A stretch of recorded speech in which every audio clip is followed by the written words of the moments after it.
Well, welcome back, everyone, to our daily devotions. And, I was thinking about these devotions as we were putting them together, and the word inspire continues to come to mind. That's why we do them. We trust that the words of God and the promises of God, the Spirit of God, is truly an inspiring force in your life, encouraging you each day. And so we do pray that these devotions are providing just that, a vehicle of that from the Lord. And so we've titled today's devotion, I believe, an inspiring topic to inspire to greater things, and that's this: complaining is toxic. Let me say that again. Complaining is toxic. Someone told you to drink from a bottle that had a toxic hazard warning sign on it. Logic says you wouldn't even take a sip. I don't think you'd even smell it. Well, we need to apply that same logic when hearing others whine, because complaining is without question toxic to our soul, to our relationships, to our focus, to our overall well-being. Now, bellyaching also invites the disdain of God. God's not happy when we are a bunch of whiners and complainers. Numerous passages illustrate that for us. One in particular stands out when you consider how much God did for the people of Israel, delivering them from Egyptian bondage. We read about their complaining spirit several times, but here in Numbers chapter 11, verses 1-5, it really just stands out. It says, "Now the people complained about their hardships in the hearing of the Lord. And when he heard them, his anger, notice, was aroused." God wasn't happy. It says, "Then fire from the Lord burned among them and consumed some of the outskirts of the camp. Now, when the people cried out to Moses, he prayed to the Lord, and the fire died down, so that the place called Taberah, because fire from the Lord had burned among them." Now, God, as we know, it's well chronicled, not just in the book of Exodus, but in other places, God had miraculously provided for the people of Israel. I mean, when you think about their really incredible departure out of Egypt, while they were being pursued by Pharaoh and his chariots, God parted the Red Sea. I mean, truly amazing. And as I've mentioned before in messages and other devotions, the parting of the Red Sea in the Old Testament is what the resurrection is in the New Testament. It is really a cataclysmic, defining moment for the people of God. And oftentimes it's looked back on in the Old Testament as a great provision as well, the greatest provision. And truly, it was a foreshadowing as God would part the seas of death, as we know. But God miraculously parted the Red Sea, delivered the people of Israel from, as we mentioned, the hands of Egyptian bondage. And not only that, after their journey began, God provided for them numerous times. And whether it was covering, whether it was guidance, whether it was manna from heaven, God kept providing. But the Israelites kept complaining.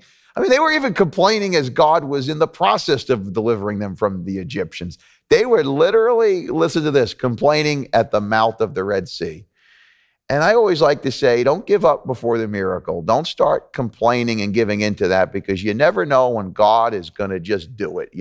When God is just going to release the blessing that maybe you've been praying for, maybe that you need, a little bit of both.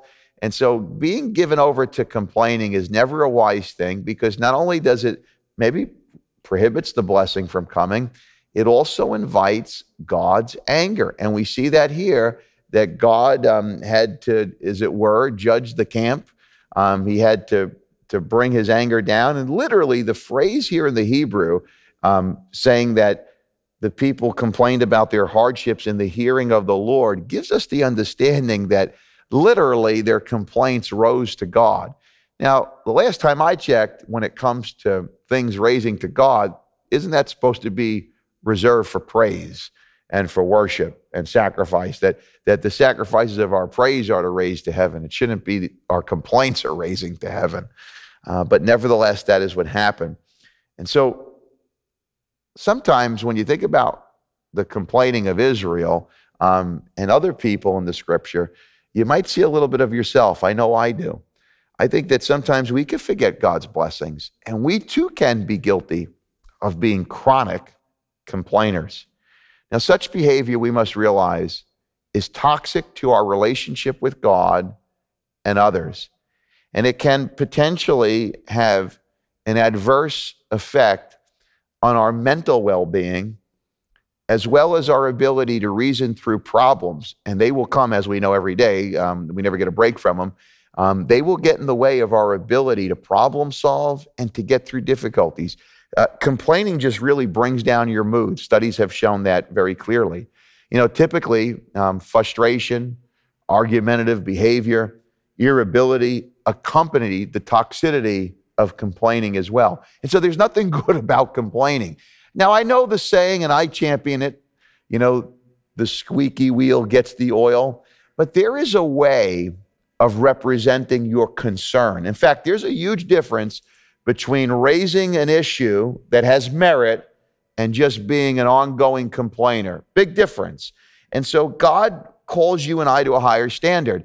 You know, the book of Philippians puts that in perspective for us. The Apostle Paul taught the church of Philippi this in Philippians 2:14, do everything without complaining and arguing. Now, not do some things, do everything without that. See, by God's grace, we can confess our complaining ways, that complaining attitude that is getting the best of us, and we can make the necessary changes to reflect a humble and a thankful spirit. See, remember this much, complaining is toxic, and people don't succumb to drinking it because they're having a bad day, because something isn't going their way. It's a choice. See, complaining is a choice. We must remember that. We don't want to become then intoxicated with our own selfish desires and our own complaints.